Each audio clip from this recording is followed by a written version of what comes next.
In the 17th century, England was a land rattled by revolution, reformation, and restoration. The century opened with rising tensions between Parliament and monarchy and would soon be swept into the fires of the English Civil War. The execution of Charles I in 1649 sent shockwaves throughout the Christian world, followed by a Puritan-led Commonwealth under Oliver Cromwell, and eventually a return to monarchy with Charles II during the Restoration. These political upheavals were inseparable from religious turmoil. Within the tangled web of Anglicans, Puritans, Presbyterians, and other dissenting groups emerged the Baptists, who were often misunderstood, misrepresented, and persecuted. It was in this volatile environment that a group known as the Particular Baptists began to articulate their theological identity. They were Calvinistic in doctrine, emphasizing the sovereignty of God and the doctrines of grace. Yet, they were often lumped together with more radical sects like the Anabaptists, known for rejecting civil government and promoting social disorder. Determined to clarify their beliefs, distinguish themselves from theological extremes, and show themselves as faithful citizens, the Particular Baptists turned to an ancient and powerful tool of reforming movements, the Confession of Faith. The first London Baptist Confession, issued in 1644, was their answer. Drafted by 7 Particular Baptist churches in London, the confession served as a formal declaration of their beliefs and a defense against false accusations. At a time when Baptists were suspected of sedition, the document made it clear: we are neither heretics nor anarchists, but faithful followers of Christ and lawful subjects of the King. The confession outlined the essentials of Reformed orthodoxy, including the doctrines of predestination, salvation by grace, and the authority of Scripture. But it also tackled pressing concerns of the day. The Particular Baptists rejected antinomianism, the belief that Christians are not bound by moral law, declaring, "We wholly disclaim antinomianism and affirm the necessity of holiness." They also opposed Arminianism, affirming instead God's electing grace and the perseverance of the saints. Yet they were careful to express their respect for civic authorities, stating plainly, "The magistrate is ordained of God, and Christians ought to honor and obey him in all lawful things." Their goal was not only doctrinal clarity, but also social responsibility. This confession was more than a theological blueprint. It was a declaration of existence. In a time when dissenters were imprisoned or exiled, the Baptists took a bold step into public discourse. Through this confession, they asserted their right to worship according to conscience, while maintaining the peace of society. But the strength of the Baptist movement did not rest solely on its formal leaders.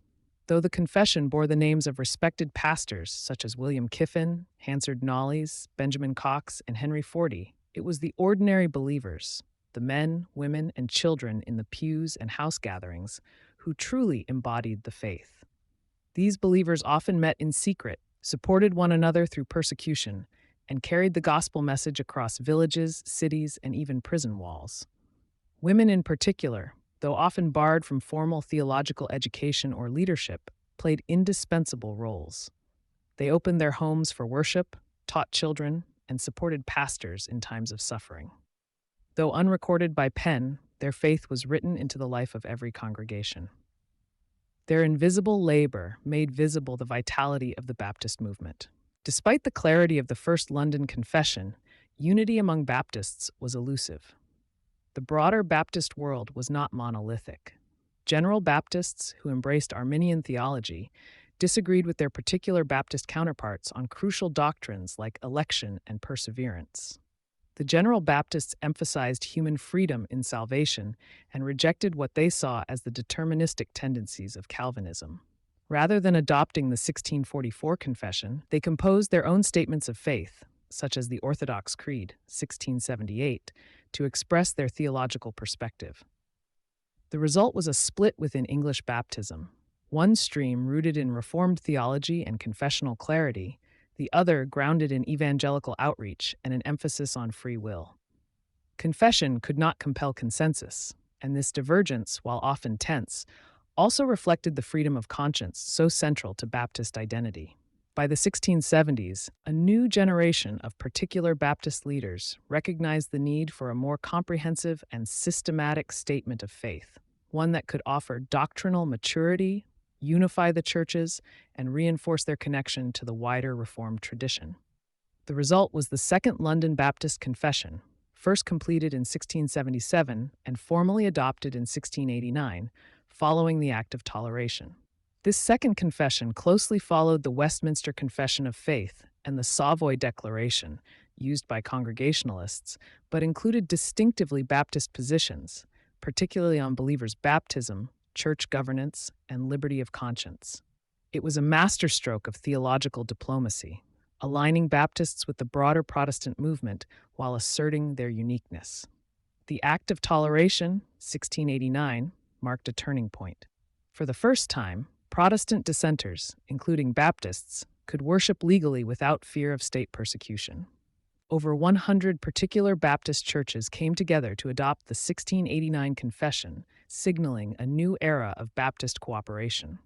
With tolerance came testimony, and with freedom came fellowship. This confession not only brought unity in England, but also crossed the Atlantic.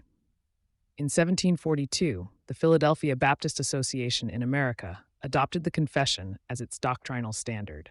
It would go on to shape the development of regular Baptist churches throughout the American colonies and into the 19th century. From London to Philadelphia, the confession crossed oceans and centuries.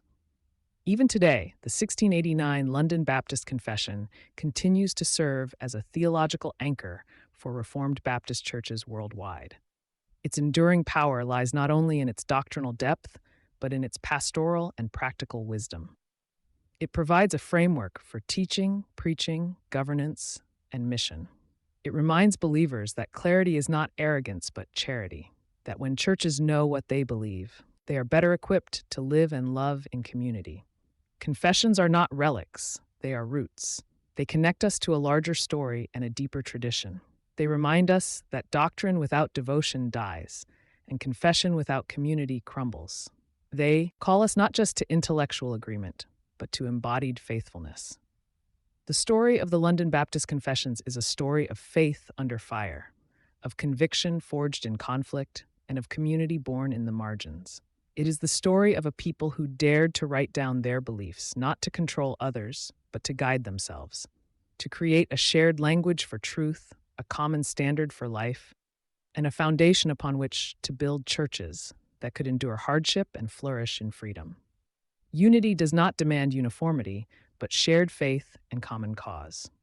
The particular Baptists of the 17th century didn't agree on everything, but they knew what mattered most.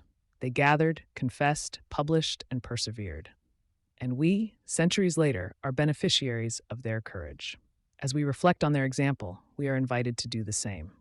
In a world that often values vagueness over clarity and compromise over conviction, the confessional tradition offers another way, a path of honest belief, humble community, and resilient hope. The Church of Tomorrow is built on the convictions we confess today. Let us be people who know our faith, speak it with love, and live it with courage. Whether in the face of persecution or prosperity, may we, like those before us, pursue clarity, unity, and faithfulness, not for tradition's sake, but for the glory of God and the good of His Church.